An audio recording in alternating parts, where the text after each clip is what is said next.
Bahujan Samaj party को इस देश में बनाने की ज़रूरत क्यों पड़ी? ज़रूरत इसलिए पड़ी कि इस देश में भारत आज़ाद हुआ 1947 में और इस देश में 1952 से चुनाव हुआ। 1952 से लेके 1984 तक हम लोगों ने सिर्फ वोट देने का काम किया। उस समय की जो भी पार्टियां रही, मैं नाम लेना नहीं चाहता हूँ, इसलिए कि माननीय कांशीराम साहब ने क्या कहा था, जिसका नामो निशान मिटाना हो उसका नाम लेना बंद कर दो। हम लोग क्या करते हैं, हम लोग दुश्मन का नाम ज़्यादा लेते हैं, हम लोग अपना काम कम करते हैं, दूसरे का जितनी बार नाम लेते उतनी बार बहन जी का नाम लेते, बाबा साहब का नाम लेते, तो आज हम लोग आमदार खासदार बना के महाराष्ट्र में नीला झंडा फहरा दिए होते। कहने का मतलब कि 1952 से जब से इस देश में चुनाव हुआ, हम लोगों ने 14 अप्रैल 1984 तक वोट देने का काम किया और उस समय जो आमदार खासदार मंत्री थे वो लोग हम लोग का वोट लिए और हम लोगों ने दिया।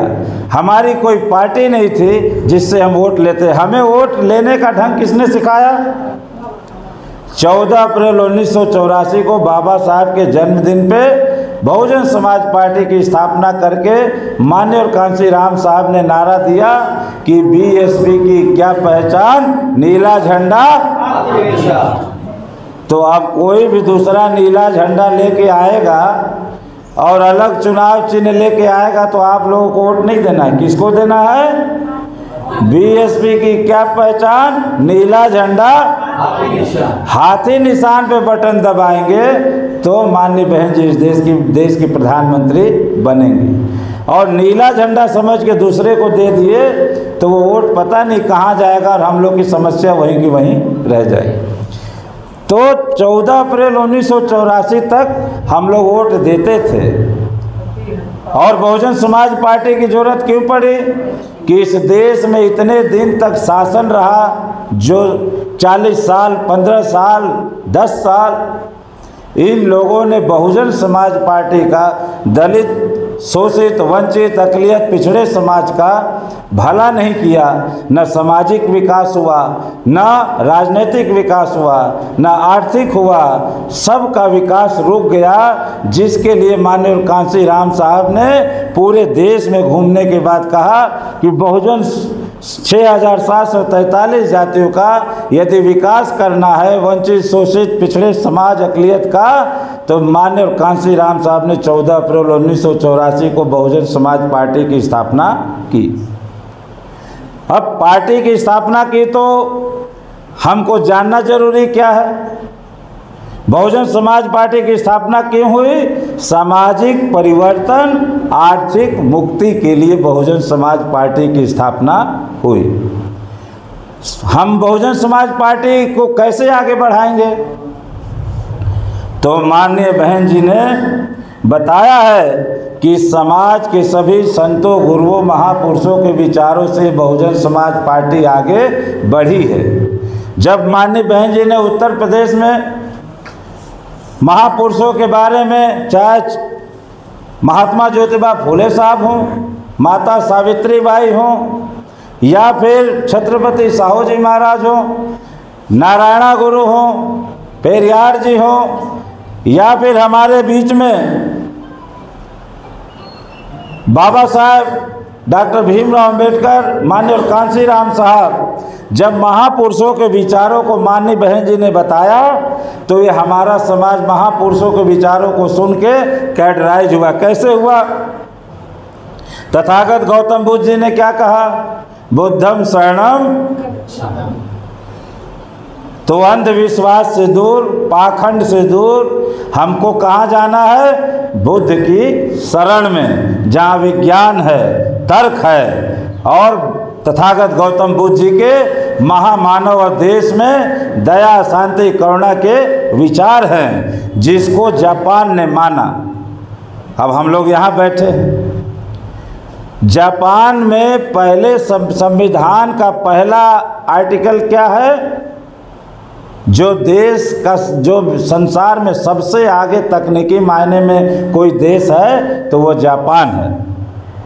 जो हिरोशिमा नागासाकी के शहर पे परमाणु बम गिरने के बाद विनाश हो गया था, लेकिन वो कैसे आगे बढ़े? जहाँ हिंसा हुई वहाँ तथागत बुद्ध के विचार अहिंसा के बल पे आज जापान दुनिया का सबसे बड़ा तकनीकी देश है। कैसे है? वो आर्टिकल, जापान के संविधान का पहला आर्टिकल है बुद्धम शरणम गच्छामि, जिसकी बदौलत जापान आज अमेरिका को भी तकनीकी मामले में टक्कर देता है। दूसरी चीज, जिसको संत गाडगे साहब ने कहा कि यदि थाली की रोटी हम खा रहे हैं और हमारी औकात अब इतनी नहीं है कि थाली में खा सके, तो हमको हथेली पे रोटी लेके खाना चाहिए और बच्चों को पढ़ाना चाहिए। जिसको महात्मा ज्योतिबा फूले साहब ने कहा कि विद्या से मति गई, मति से नीति गई, नीति से गति गई, गति से वित्त मतलब धन गया, और धन से हम लोगों का विनाश हुआ कि नहीं? अब जो नहीं पढ़ा है वो विनाश में है कि नहीं? जो पढ़ा है वो कलेक्टर, कप्तान, टीचर, डॉक्टर बन के अच्छा है कि नहीं? महात्मा ज्योतिबा फूले साहब ने ये कहा, और इसी को बाबा साहेब डॉक्टर भीमराव अम्बेडकर साहब ने क्या कहा? शिक्षा शेरनी का वो दूध है जिसने पिया वो दहाड़ा। आपको सिंह सावक कहा, जो शिक्षित हो गया, जो शिक्षा ग्रहण कर लिया, वो निडर हो जाता है, वो डरता नहीं है, वो सिंह की तरह गर्जना करता है, भीम गर्जना करता है। और सिंह यदि चट्टान पे बैठे तो सिंहासन कहलाता है, सिंह यदि जमीन पे बैठ जाए तो सिंहासन कहलाता है। हमको सिंहासन नहीं बनना है, हमको बाबा साहेब का सिंह बनना है, जहाँ बैठे वहीं सिंहासन हो जाए। ये हम लोगों को करना है, हम लोगों को शिक्षा ग्रहण करना है। इसी बात को लेके माननीय कांसी राम साहब ने पूरे देश में सोई हुई कौम को जगाने का काम किया, और उनसे प्रेरणा लेके माननीय बहन जी ने जब उत्तर प्रदेश में सरकार बनी तो सबसे पहला काम किया, शिक्षा को फ्री कर दिया। कोई भी लड़का हो 1 से 10 तक पढ़ने गया, 1 पैसा भी उसका नहीं लगा। ये माननीय बहन जी ने काम करके दिखाया। अब आपको करना क्या है? माता सावित्रीबाई फूले, उस ज़माने में जब नारी को घर से निकलने का अधिकार नहीं था, पढ़ने का अधिकार नहीं था, संपत्ति रखने का अधिकार नहीं था, तो माता सावित्रीबाई जी ने पहला स्कूल खोला। किसके लिए? लड़कियों के लिए, शिक्षा के लिए। आपको ये जानना होगा कि आज हम यदि आगे बढ़े हैं तो माता सावित्रीबाई फूले, महात्मा ज्योतिबा साहब फूले और आधुनिक काल में बाबा साहब के भारत के संविधान की बदौलत हम बढ़े हैं, जिसमें नारी को संपत्ति का अधिकार और नारी को बराबरी का अधिकार यदि किसी ने दिया है तो बाबा साहेब डॉक्टर भीमराव अंबेडकर साहब ने दिया। आपको महापुरुषों को कैसे जानना है? बाबा साहब ने भारत का संविधान लिख के अधिकार दिया, लेकिन बाबा साहब को पढ़ाया किसने? अभी डोंगरी साहब बता रहे थे कि माता रमाबाई ने उपले भी बात के और पढ़ाने का काम किया, लेकिन बाबा साहब को कोल्हापुर के राजा छत्रपति साहू जी महाराज ने स्कॉलरशिप दे के, पैसा दे के विदेश में पढ़वाया, और ये कहा कि आने वाले दिनों में दलित, शोषित, वंचित समाज का कोई नेता होगा तो बाबा साहेब डॉक्टर भीमराव अंबेडकर होंगे। तो छत्रपति साहू जी महाराज ने क्या किया? 50% आरक्षण दिया, 50% आरक्षण दिया। कैसे दिया? कि अपने राजशाही में कोल्हापुर में 50% आरक्षण दिया। कब दिया? 1902 में दिया। और 50% आरक्षण जहाँ 1% की भागीदारी नहीं थी, वहाँ वंचित शोषित समाज को 50% का आरक्षण किसने दिया? छत्रपति साहू जी महाराज, पिछड़े का बेटा, कुंभी समाज का बेटा ने दिया। जो बाबा साहब ने अधिकार, स्कूल 500 यदि गांव में संख्या है, 1000 की संख्या है, तो छत्रपति साहू जी महाराज ने स्कूल एक एक गांव में खोलने का काम किया और सबसे बड़ा काम किया। आज हमारी ताई आई और बुजुर्गों को समझने की ज़रूरत है। छत्रपति साहू जी महाराज ने कोल्हापुर में जब वो पढ़ के आए और मालूम हुआ कि ये विषमताएं हैं, तो छत्रपति साहू जी महाराज ने पैसा दे के गंगाराम कामले दलित समाज के बेटे को कोल्हापुर के चौराहे पे चाय की दुकान खुलवाई। इसलिए खुलवाई कि चाय ऐसी दुकान है जहाँ सभी लोग बैठ के चाय पी सकते हैं। पहली बार समता का संदेश देने का काम किसी ने किया तो छत्रपति साहू जी महाराज ने अपने राजकाल में। अब आप लोग को सोचना है कि हम चाय की दुकान छत्रपति साहू जी महाराज ने शुरुआती दौर में ही की। आज गंगाराम कामले जी कहाँ हैं ये हम लोग को पता नहीं, लेकिन जो चाय बनाने की सीख यदि दूसरे ने सीख लिया तो आज देश में कहाँ है, इस बात को आपको समझने की ज़रूरत है कि हमारी नकल करके कहाँ तक चले गए। तो हमको महापुरुषों के बारे में जानना भी ज़रूरी है। बाबा साहब के संघर्ष की बात को लें तो बाबा साहब कभी डरे नहीं। जो काम उन्होंने 1927 में किया आज हम लोग नहीं कर पा रहे हैं, तो बाबा साहब के बारे में हम संघर्ष त्याग बलिदान के बारे में क्या कह सकते हैं? उनसे सीख ले सकते हैं कि एक माटी का दिया सारी रात अंधियारों से लड़ता है। एक माटी का दिया सारी रात अंधियारों से लड़ता है, और तू तो भीम का दिया है, किस बात से डरता है?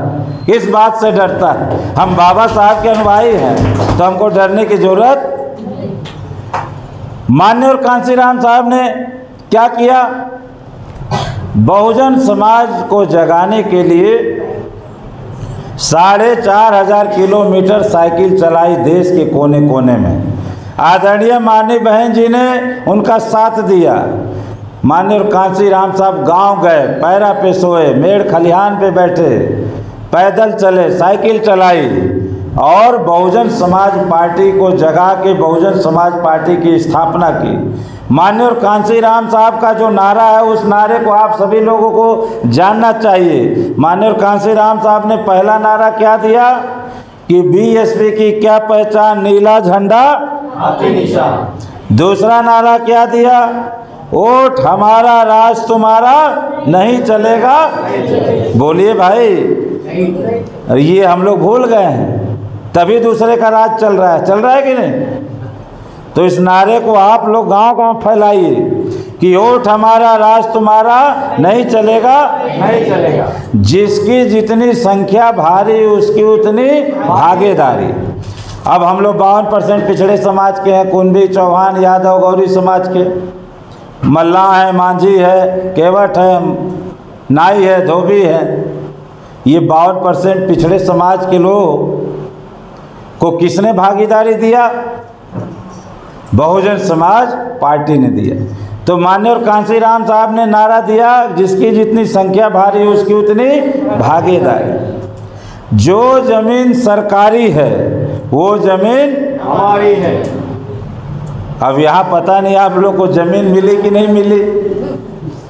मिली जमीन 52 के बाद से यहाँ सरकार है, आज़ादी के बाद से आगाड़ी भी किया है, पछाड़ी भी किया है, पिछड़ा वर्ग भी है।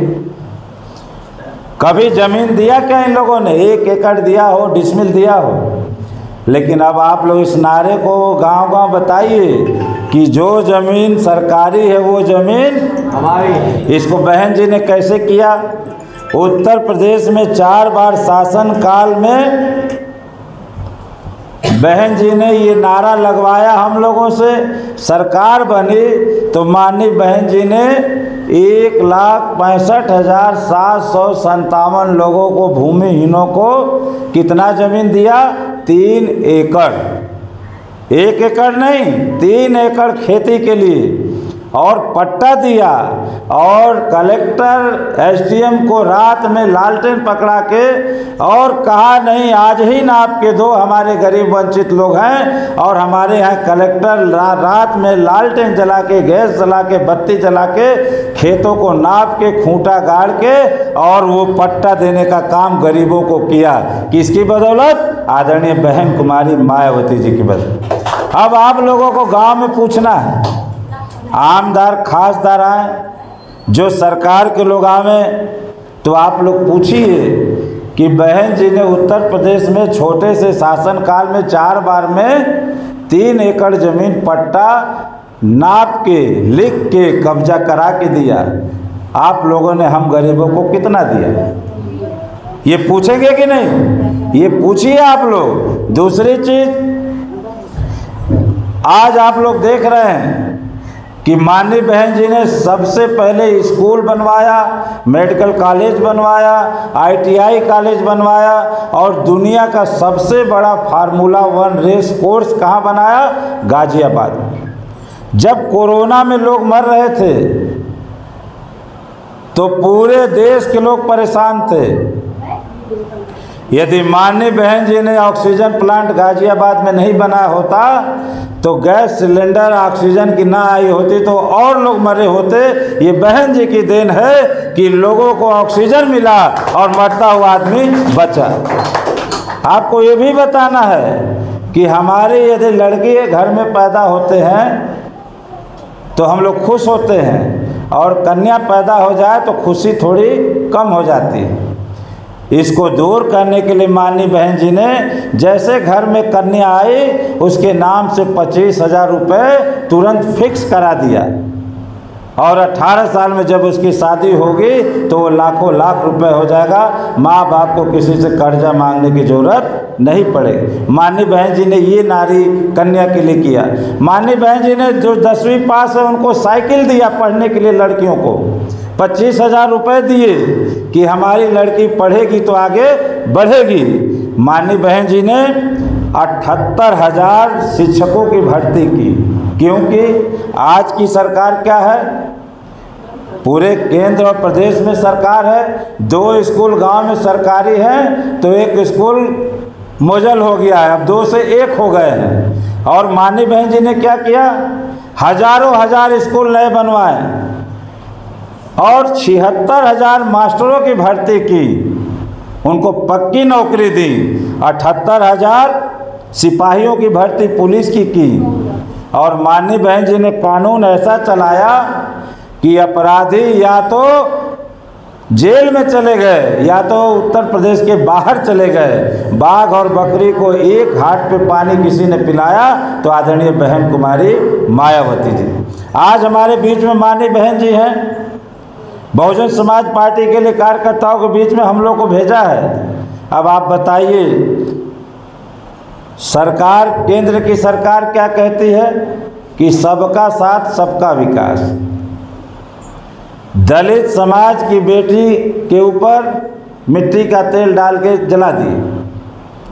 ऊना कांड हुआ, ऊना कांड गुजरात में हुआ और माननीय बहन जी ने जब सदन में आवाज़ उठाई तो जब बोलने नहीं दिया गया तो माननीय बहन जी ने कहा कि जब बाबा साहब अपने लोगों का भला नहीं कर पाए, नहीं बोलने दिया गया तो उन्होंने इस्तीफा दे दिया।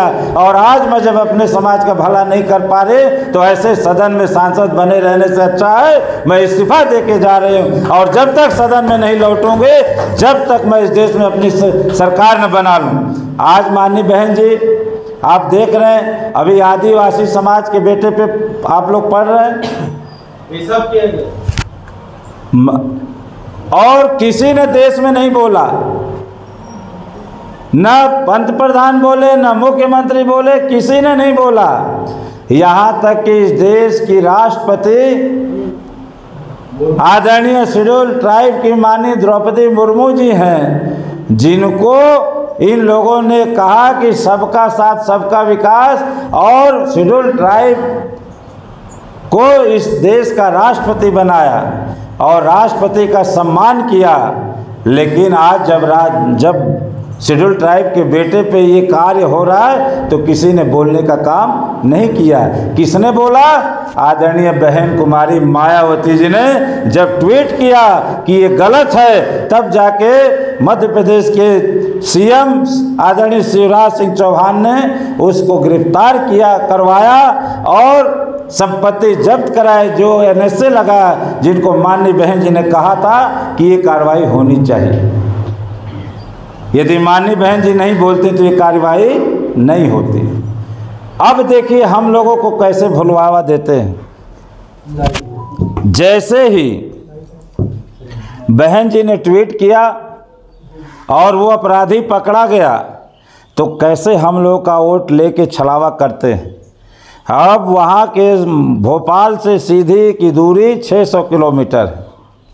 कलेक्टर को बोल के उस जो पीड़ित व्यक्ति था शेड्यूल ट्राइब का बेटा, उसको लेके भोपाल गए। अब वहाँ भोपाल में सीएम श्री शिवराज सिंह चौहान जी ने उसको बढ़िया कुर्सी में बिठा के पीतल का थाली लगा के सुबह दूसरे ने मूता। उसके चेहरे पे इतना लाचार। अब इस देश में देखिए कि कोई आदमी किसी के ऊपर पेशाब कर रहा है और वो आदमी डर के मारे भाग भी नहीं रहा है, न बोल रहा है, बस पोंछ रहा है मुंह को।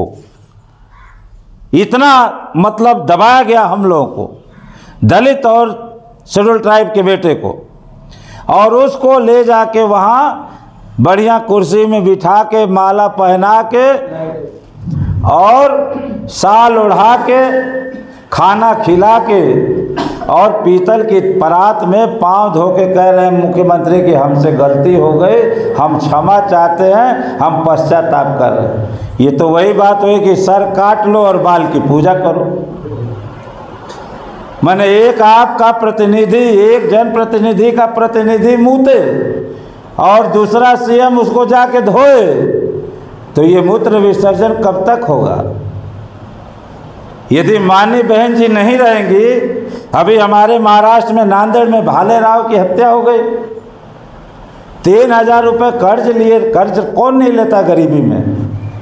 कर्ज लिए नहीं दे पाए तो उसको क्या जूते से पीटोगे, उसको पेशाब पिलवाओगे? हम लोगों के वोट को नहीं समझने का मतलब ये है, यदि हम लोग कैडर जब हो जाएंगे कि हमारा इस देश में कोई रक्षा सुरक्षा मान सम्मान संविधान अधिकार की कोई बात कर सकता है तो एकमात्र नेता हमारी बहन आदरणीय बहन कुमारी मायावती जी हैं। उनके अलावा हम लोग किसी को भी हाथी निशान के अलावा जब वोट नहीं देंगे तब जाके हमारे ऊपर से अत्याचार कम होगा। हमारा वोट भी ले रहे हैं और हमें को पीट भी रहे हैं। इतना अत्याचार। अभी हमारे मुंबई उपनगर में पॉलिटेक्निक की छात्रा थी, घर से गरीबी में पढ़ने गई, उसके संग रेप हुआ, उसकी हत्या हुई, उसको फेंक दिया गया। यदि माननीय बहन जी ना हो, बहुजन समाज पार्टी ना हो तो कौन आवाज़ उठाएगा? कैडर इसलिए ज़रूरी है कि आप लोग को बताया जाए कि महापुरुषों के विचारों के संघर्षों को जब हम लोग लाना चाहते हैं तो महापुरुषों के विचारों को रोका जाता है ताकि बहुजन समाज के लोग जाग न जाए, ये भूखे रहने वाले जाग न जाएं, ये अधिकार से वंचित रहने वाले जाग न जाए। इसलिए हम लोगों को नाना प्रकार से रोकने का काम करते हैं। लेकिन हम लोग आज गांव में आए हैं, कैडर करने आए हैं, आपको बताने आए ताई आई ताऊ को कि अब जाग जाना, इसलिए कि एक वोट का अधिकार हमको बाबा साहब ने दिया। बाबा साहब ने 5000 सालों की गुलामी को तोड़ के भारत का संविधान लेके एक वोट का अधिकार दिया, मौलिक अधिकार दिया। यदि आप बाबा साहब को मानते हैं, बाबा साहब के विचारों को जमीन पे लाना चाहते हैं, बाबा साहब की तरह लीडर बनना चाहते हैं और बहन जी की तरह आयरन लेडी बनना चाहते हैं तो वोट के अधिकार के लिए उठ जाओ, आगे बढ़ो। एक वोट से राज बदल सकता है और एक वोट से राज आ सकता है। इसलिए बहुजन का शासन लाने के लिए उठो धरा के अमर सपूतो, फूंको शंख जवानी का, तुमको कर्ज चुकाना होगा बाबा साहेब की कुर्बानी का, कुर्बानी का कुर्बानी। आज वक्त आ गया है हमको कि हम लोग एक वोट के अधिकार की रक्षा करें। इसलिए माननीय बहन जी ने अपने जीवन काल में, कार्यकाल में महाराष्ट्र में बाबा साहेब का जन्म पैतृक है, आवास कर्म भूमि है, मान्यवर साहब की कर्म भूमि है, छत्रपति साहू जी महाराज का ये पवित्र स्थान है। लेकिन सबसे बड़ा यदि पार्क किसी ने बनाया है, पूछिए आप लोग पूरे देश और प्रदेश में, केंद्र सरकार के लोगों से पूछिए, प्रदेश सरकार के आमदारों से पूछिए कि बाबा साहेब के नाम पे वोट तो चाहिए जय भीम बोल के, लेकिन बाबा साहेब के नाम पे सबसे बड़ी यूनिवर्सिटी किसी ने बनाया भारत नहीं पूरे संसार में, तो आदरणीय बहन कुमारी मायावती जी ने लखनऊ में बनाया। छत्रपति साहू जी महाराज के नाम पे 6 इंटरनेशनल भागीदारी भवन बनाया, जहाँ लड़के फ्री में खाते रहना कपड़ा सब करते हैं और वहाँ से पढ़ के IAS और IPS बन के निकलते हैं। माननीय बहन जी ने माता रमाबाई अंबेडकर के नाम से विश्व का सबसे बड़ा, एशिया महाद्वीप का, अब विश्व में भी हो जाएगा, एशिया महाद्वीप का सबसे बड़ा मैदान जहां 10 लाख लोग की भीड़ होती है, ऐसे मैदान को किसने बनाया है? आदरणीय माननीय बहन जी ने बनाया। महापुरुषों का सम्मान किसने किया? सामाजिक परिवर्तन चौक लखनऊ में बना के आदरणीय बहन कुमारी मायावती जी ने किया। माननीय कांशीराम साहब जी के नाम से इको गार्डन पार्क बनवाया है, दलित समाज के नाम से प्रेरणा केंद्र लखनऊ में और नोएडा में सेक्टर 16 में बनवाया है। दुनिया का सबसे बेहतरीन रोड यमुना एक्सप्रेसवे आगरा से लखनऊ तक, दिल्ली से लखनऊ तक ऐसा रोड बनाया है माननीय बहन जी ने कि उस पर सुखोई फाइटर विमान भी उतर के चल सकता है। किसने बनाया? आदरणीय बहन कुमारी, आपकी बेटी, हमारी बहन मायावती जी ने बनाया।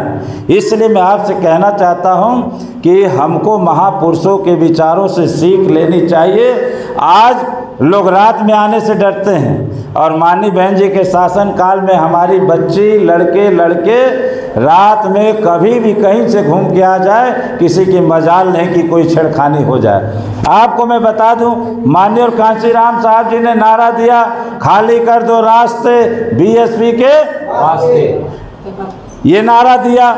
माननीय कांशीराम साहब ने ये भी नारा दिया कि बच्चा बच्चा भीम का, ये भी नारा दिया। ये भी दिया कि सहारा से इशारा होता है, किसी का खाओगे तो उसका गुण, इसलिए नारा दिया कि सहारा से इशारा होता है। और क्या कहा माननीय कांशीराम साहब ने? कुछ बातें महापुरुषों की एकदम सही होती और ये बात तो 100% सही हो रही है। माननीय कांशीराम साहब ने क्या कहा कि कांग्रेस, जिसको बाबा साहब ने कहा कि कांग्रेस जलता हुआ घर है, इसका चवन्नी 4 आने का भी मेंबर नहीं बनना, जो इसमें गया वो जल गया। हम लोगों का विनाश क्यों हुआ? हम लोगों का अधिकार कहाँ से मरा? बाबा साहब ने बता दिया कि इसका मेंबर नहीं बनना।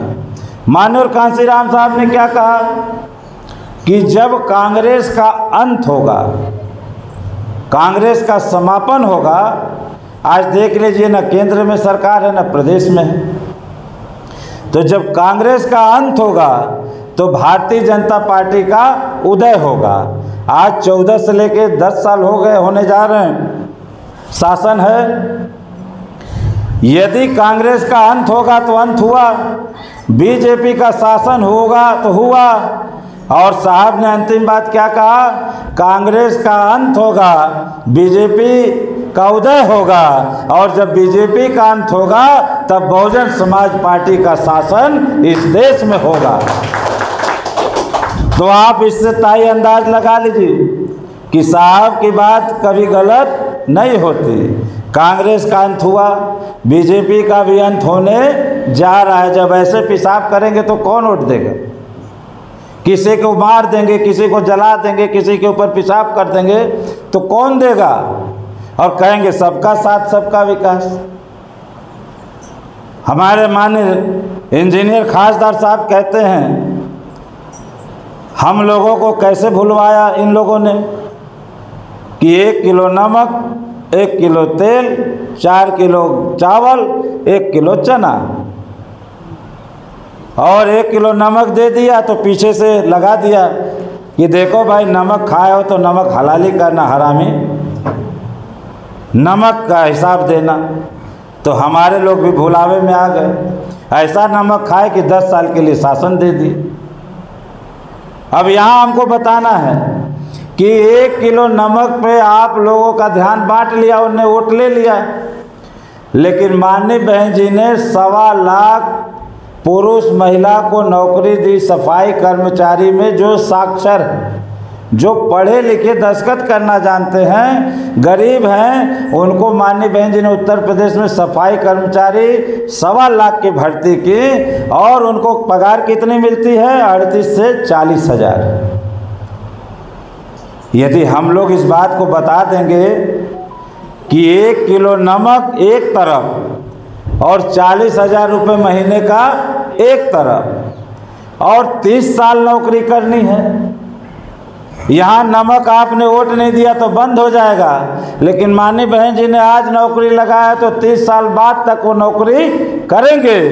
यदि 1 किलो नमक पे वोट चला गया तो आपको इस बात को गांव में बताना है कि हमको न तुम्हारा नमक चाहिए न राशन चाहिए। इसलिए कि बहन जी ने 40,000 की जिसको नौकरी दी है, वो जिंदगी भर उसका लड़का बेटा बहू सब लोग नमक खाएंगे, तब भी नमक कम होने वाला नहीं है। माननीय बहन जी ने 1 किलो नमक नहीं, जिंदगी भर के लिए नौकरी आपको दे दी है। इसलिए हमको क्या कहना है, जो हमको राशन में हमको भाषण में बताता है, तो हमको न राशन चाहिए न हमको भाषण चाहिए। हमको इस देश में भारत का संविधान चाहिए, बाबा साहब का संविधान चाहिए, और देश में बहन जी का शासन चाहिए। इसलिए हमको कैडर में जाना जरूरी है, हम लोग को बताना जरूरी है। आज आप लोग को जितने लोग आए हैं, हम लोगों को अपनी पहचान बनाने के लिए, यहाँ तथागत गौतम बुद्ध जी की मूर्ति है तो सब जानते हैं कि ये बौद्ध विहार है। यदि आप लोग जितने लोग आए हैं, कितने लोग सही सही बताइएगा, कितने लोगों ने अपने घर पे हाथी निशान का झंडा टांगा है? ताई आई झूठ मत बोलना, नहीं टांगे है ना? अब बताओ, हम आपके घर से चले जाएंगे तो हम क्या जानेंगे कि हमारी ताई बहुजन समाज पार्टी की सपोर्टर है? झंडा टांगेंगे तो मैं दूर से ही नहीं जान पाऊंगा, तो झंडे को सलाम करूंगा, जय भीम, बीएसपी जिंदाबाद। तो सबसे पहले मेरी हाथ जोड़ के प्रार्थना है कि आप लोग अपने अपने घर में जाके आज से ही नीला झंडा कहीं से भी ला के टांगना जरूरी। जय भीम जय भारत लिखना नमो बुद्धाय जरूरी है, हमारी उससे पहचान है। हम लोग इतने लोग हैं, यदि सब लोग गले में नीला गमछा लगा ले, झंडा टांग ले, तो इतने 100 लोग यदि गांव में झंडा टांग दें तो पूरा लगेगा कि बसपा मय हो गया है गांव, तो कोई विरोधी वोट मांगने आएगा? अब हम लोगों ने घर बनाया बढ़िया और फाटक को छोड़ दिया खुला, कोई भी आए तो हमारा घर सुरक्षित रहेगा। और उन लोग कम हैं, लेकिन गेट में बड़ा, बाहर गेट में लोहे का दरवाज़ा लगा, कोई जा ही नहीं सकता। तो सबसे पहले हम लोग को अपनी पहचान बनानी है कि हम लोग अपने घरों पे झंडा टांगे और बाबा साहब की उस बात को लिखें कि हम इस देश के शासक हैं। जब लिखेंगे तो आपकी पहचान बनेगी। आप जितने लोग हैं, मैं ये नहीं कहता कि खूब काम दिन भर करिए, 1 घंटे का समय निकालिए, फ़ोन से बात करिए, किसी को बताइए, झंडा लगाइए, गमछा लगाइए, नारा लिखिए। इस तरह बहुजन समाज पार्टी का कल्याण होगा। इसलिए कि बगल के गांव में ही मान्य और कांसी राम साहब जी को मैं तो सोचा कि ऐसे ही भांक रहा होगा आदमी, लेकिन उसने कहा मेरे पास फ़ोटो है। प्रयागराज में मान्य और कांसी राम साहब कंधे पे बिठा के हाथी ऊंचाई पे बनवाए उसे। आप लोग ऐसे लोग, ऐसे ज़िले के लोगों के साथ हैं जिन्होंने माननीय कांसी राम साहब के कंधे पे बैठ के हाथी बनाया हो, तो गोंदिया भंडारा में हाथी होना चाहिए कि नहीं? होना चाहिए। होना चाहिए कि नहीं? होना चाहिए। तो आप लोग अपने घरों पे बीएसपी की क्या पहचान, नीला झंडा, हाथी निशान, और आप लोग गांव-गांव जाके काम करिए। इसलिए कि अब हमारे पास वक्त बचा नहीं है। मैं बूथ का कार्य करता हूँ, आपके पास आया हूँ। आप लोग जितना हो सके, अभी मैं विधानसभा में आया हूँ, गांव में भी चलूँगा। ज़िले में मैं 22-23 को आया था, आज 8 तारीख है, मैं गांव में विधानसभा में आया हूँ। अब जब आप लोग कहेंगे 15 दिन बाद फिर जब मैं आऊँगा, तो मैं किसी के भी गांव में चल के सेक्टर में जाऊँगा, कितना काम हुआ वहाँ हम लोग रात में बैठेंगे, कैडर करेंगे और वहीं भाकरी रोटी खाएंगे और नीला झंडा फहराएंगे, तब जाके बहुजन कमीशन मूवमेंट आगे बढ़े। ताई तैयार है ना आप लोग? अब सोचो, आप लोग महिला हैं। महात्मा ज्योतिबा फुले साहब ने कहा कि पुरुष अन्यायी हो सकता है, पुरुष ईर्ष्यावान हो सकता है, लेकिन महिला सबसे ज़्यादा काम करती है। आपने जिस बेटे को जन्म दिया वो बेटा नालायक हो सकता है, लेकिन माता कभी कुमाता नहीं हो सकती, है ना बरोबर? तो धरती पे माता और नारी का सम्मान बाबा साहब ने किया है, और आपकी महिला में ही माननीय बहन जी देश की नेता हैं। माननीय बहन जी कितना लड़ती हैं, 24 घंटे में 20 घंटे काम करते हैं। हम लोग एक गांव में हार जाते हैं सरपंच, तो 10 दिन घर से नहीं निकलते हैं। और माननीय बहन जी पूरे देश में खासदार का चुनाव होने को है। यदि रिजल्ट अच्छा आएगा तो बहन जी भी खुश होंगी, और रिजल्ट नहीं अच्छा आएगा तो बहन जी कितना तनाव में होंगी। जिनको बहन जी ने राजा बनाया वो खजाना लेके भाग गए, किसी गरीब को MP MLA बनाया तो वो काम करने की जगह वो पार्टी छोड़ के चला गया। कितना दुख, कितना बहन जी को तकलीफ है। और माननीय बहन जी जानती हैं कि हमारा वोटर आज भी जिंदाबाद है, वोटर मतदाता में कोई कमी नहीं है, गांव में हमारे मतदाता एकदम जिंदाबाद हैं। हम लोग अपनी बात को ऊपर वाले नीचे तक पहुंचा नहीं पाते हैं, इसलिए माननीय बहन जी ने हम लोग से कहा कि आप लोग गांव तक जाइए, सेक्टर बूथ तक जाइए, और वहां जाके संगठन जब बना लेंगे तो महाराष्ट्र में पहली बार पावर ऑफ बैलेंस हम लोग बनने जा रहे हैं। इस बार हमारा खाता आमदार का खुलने जा रहा है महाराष्ट्र में, इसको कोई रोक नहीं पाएगा, ये समझ लीजिए। इतनी हम लोग मेहनत करने जा रहे हैं। इसलिए मैं आप लोगों से गुजारिश करने आया हूँ कि हम लोग न धन में, न धनवान हैं, न बलवान हैं, न हम लोग पहलवान हैं। हम लोग विरोधी से न धन से जीत सकते हैं, न ताकत से जीत सकते हैं, न कुश्ती से जीत सकते हैं। वो घी खाता है, हम लोग भाकरी रोटी खाते हैं, कैसे लड़ेंगे? वो 100 एकड़ का मालिक है, हमारे पास घर बनाने को ज़मीन नहीं।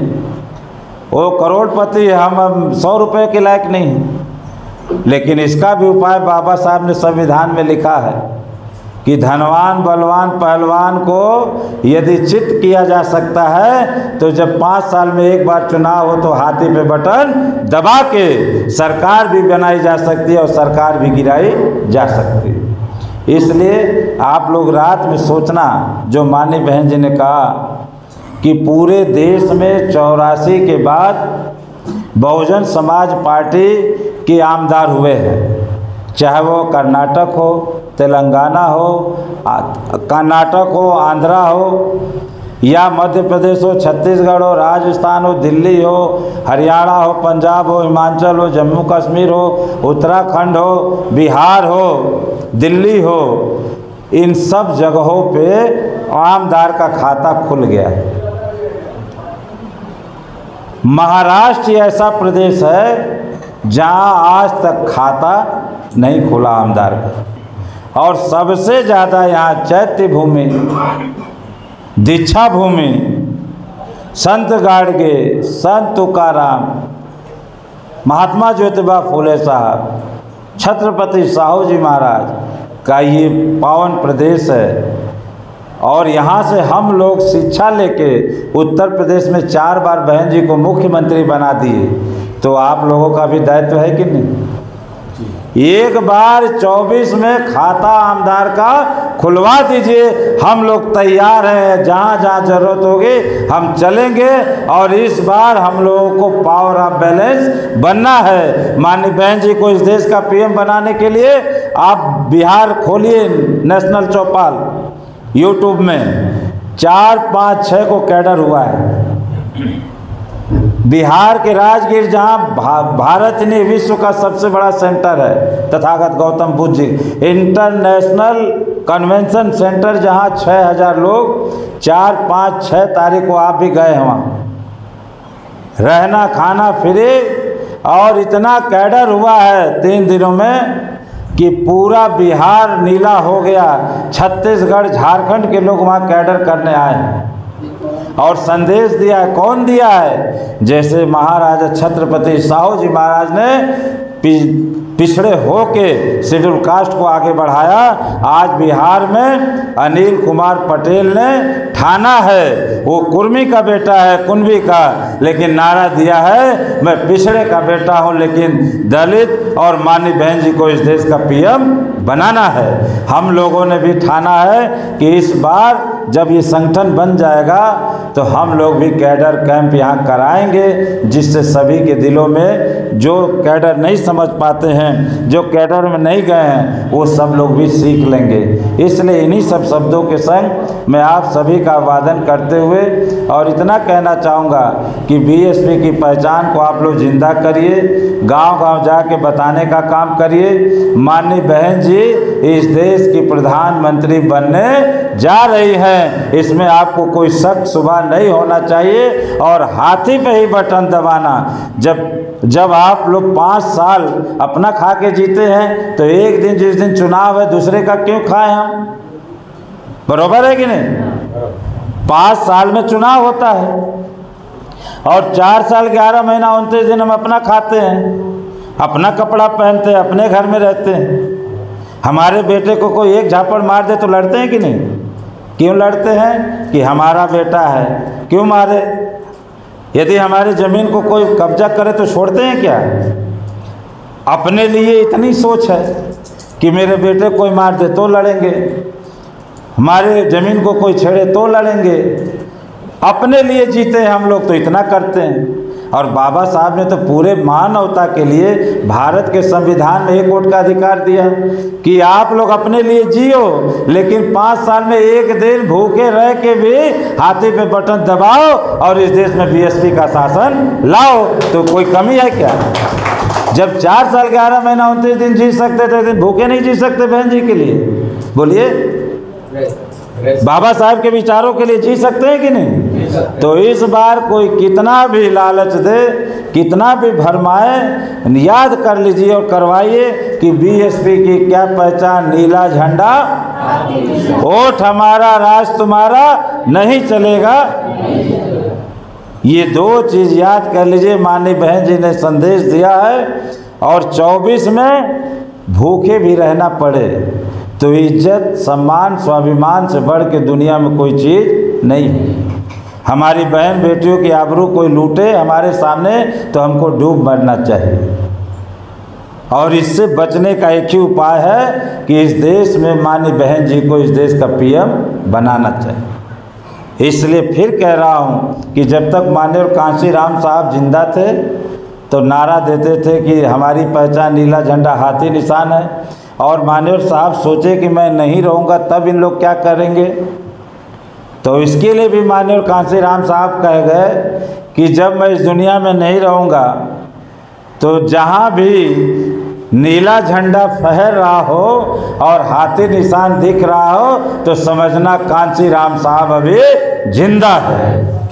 तो जब हमारे महापुरुष इतना हैं, इतना कर सकते हैं, तो हम लोगों को किसी से लड़ना नहीं है, झगड़ना नहीं है। हम लोग राजपाट लेने जा रहे हैं इसलिए कि मधुमक्खी, समझ रहे हैं ना, मधुमक्खी ताई, मधुमक्खी जब फूल से पराग कण लाती है और शहद बनाती है, तो जब शहद बन जाता है तो चोर लोग क्या करते हैं?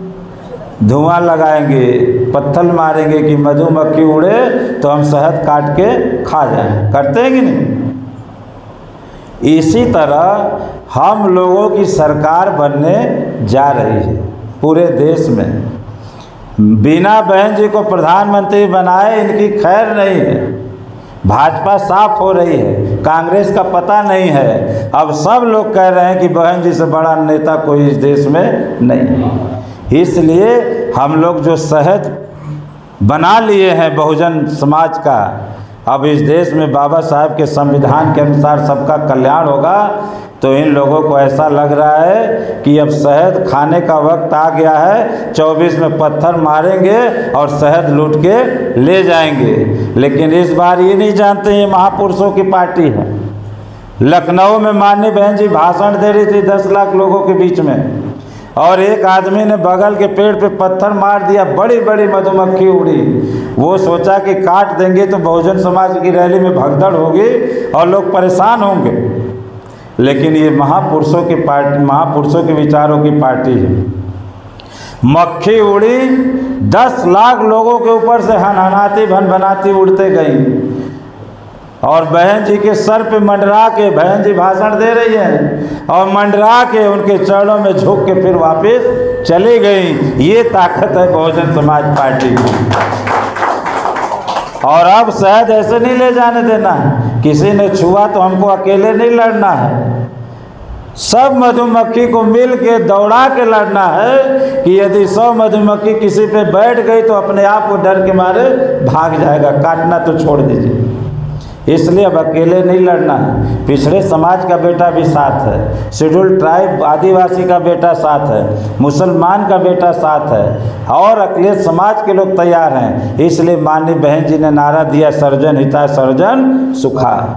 आज सभी लोग माननीय बहन जी को नेता मान रहे हैं। इसलिए आप लोग थोड़ा भी मन में ये नहीं कि लोग कहेंगे बहुजन समाज का तो पता नहीं, तो आप लोग भी कहेंगे ठीक कह रहे, झंडा दिख ही नहीं रहा, लगाओगे भी नहीं और कहोगे दिख भी नहीं रहा। लेकिन आपको कहना है कि बहुजन समाज पार्टी यहाँ आदरणीय शरद पवार जी की राष्ट्रीय पार्टी है, एनसीपी। ये राष्ट्रीय पार्टी नहीं है, राष्ट्रीय पार्टी का दर्जा खत्म हो गया। मुख्यमंत्री हैं माननीय ममता बनर्जी जी, तृणमूल कांग्रेस की राष्ट्रीय मान्यता खत्म हो गई। मुलायम सिंह के बेटे अखिलेश यादव हैं, उनको राष्ट्रीय पार्टी का समाजवादी को दर्जा नहीं है। बिहार के मुख्यमंत्री श्री नीतीश कुमार जी हैं, जनता दल यूनाइटेड, उसको राष्ट्रीय दर्जा नहीं है। लालू यादव जी के सुपुत्र Shri Tejashwi Yadav deputy CM RJD, उनको भी राष्ट्रीय पार्टी का दर्जा नहीं है। जो कहता है कि बहुजन समाज पार्टी का वोट कहाँ है, तो आप लोग बताइए कि यहाँ जो शासन कर रही है अगाड़ी चाहे गुट, वो भी राष्ट्रीय पार्टी नहीं है। लेकिन इस विपरीत परिस्थितियों में भी माननीय बहन जी ने देश की सबसे बड़ी तीसरी राष्ट्रीय पार्टी बनाया है, तो बहुजन समाज पार्टी को बनाया है। इसलिए हम लोग राष्ट्रीय पार्टी वाले हैं, ये क्षेत्रीय पार्टी वाले हम लोग को कहेंगे कि बहुजन समाज का पता नहीं। बहुजन समाज भारी मात्रा में जीतने जा रही है। इसलिए मेरी हाथ जोड़ के प्रार्थना है कि अपना वोट हाथी पे ही देना, और संगठन गांव-गांव गली-गली जाके बना लेना है, अपने पहचान को बुलंद करना है। इन्हीं शब्दों के संग आप सभी का अभिवादन करते हुए जय भीम, जय भारत, नमो बुद्धाय। बहुजन विचारधारा को घर घर तक पहुंचाने के लिए हमारे YouTube चैनल को सब्सक्राइब करें, लाइक करें, कमेंट करें, शेयर करें और बेल आइकन की घंटी दबाना ना भूलें।